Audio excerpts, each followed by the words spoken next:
in exercises 3 through 8, we're going to be using these figures on the right. Number 3, it says find the scale factor from this figure on the left, A, B, C, D, E, to K, L, M, N, P. So this gets a little confusing. It's asking, what do we have to multiply by to get from A, B, C, D to K, L, M, N, P? First I want to start by saying we're going to use a ratio. Okay, and the ratio, we can just use these two side lengths here. It's 2 to 3, right? So, what am I writing? So the ratio is 2/3. But it's asking for the scale factor to get from A, B, C, D, E to K, L, M, N, P. What do we have to multiply 2 by to get to 3? We have to multiply by 3 over 2, right? So 2 times 3 over 2 would get us 3, which is ironic because it's the exact opposite, or it's that fraction, this scale factor flipped. Okay, so it's to get from A, B, C, D, E to K, L, M, N, P, we have to multiply by 3 over 2. So that's our answer. That's the scale factor. This is our final answer, 3 over 2. Okay, we just flip that fraction. Which makes sense, right? If we're going from 2 to 3, we have to multiply a number bigger than 1, right? It's getting bigger. Okay, so we just flip that fraction. Number 4. Same question, but now we're going from the big to the little. So how do we go from 3 to 2? What do we have to multiply by? Well, I'm just going to start by saying a scale factor 3 over 2 because it's 3 over 2. Now what do we have to multiply that to get to 2? What do we have to multiply 3 to get to 2? Well, 2 over 3. That's our final answer. So what we could do for these two is, I'm going to go back to number 3. We could act like there's a fraction in this word 2, and we could say, well, this was 2 and this was 3. Now flip it. Okay, now flip it. Now it's 3 over 2. That's my final answer. Or K, L, M, N, P. That was 3 over 2. Flip that. So my answer is 2 over 3. Okay, so you just flip those fractions. Number 5. Number 5, it says find the values of x, y, and z. So let's go with x. Okay, we're going to use our ratios. We have x over here. We have x and 1. So we can say 1 over x. I want left figure to right figure. So 1 over x is equal to, we can say 2 to 3. 2 over 3. Okay, cross multiply. We'll get 3 is equal to 2x. Divided by 2, we should get x is equal to 3 over 2. Find y.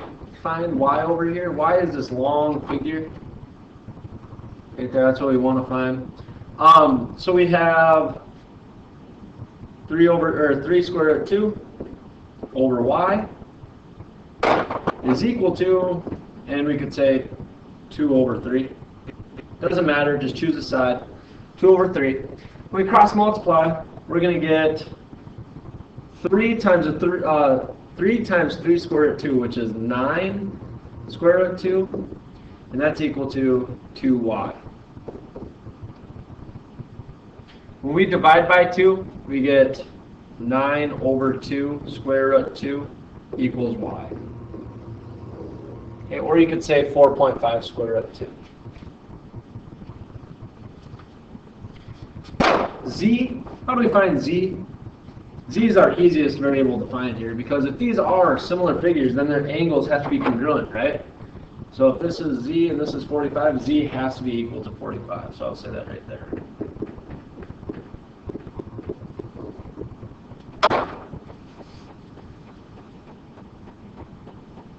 Number 6.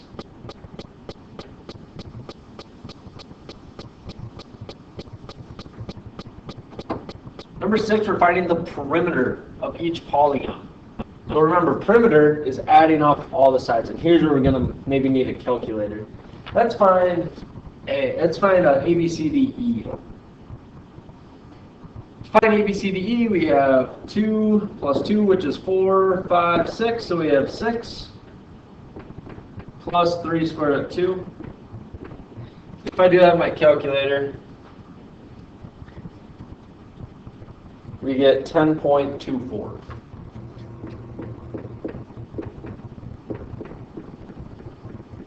You could do the same thing. You could add up the other sides of the other figure. Or what we can do is find the ratios, right? So if we go 2 to 3, so 2 to 3, 2 over 3, equals, and the perimeter of the small was 10.24, so that's going to go on top, equals my perimeter, we'll call it big P. We're trying to find the perimeter of this figure. What do? We cross multiply. So we have 2P is equal to 30.73. Divide by 2, you'll get 15.36.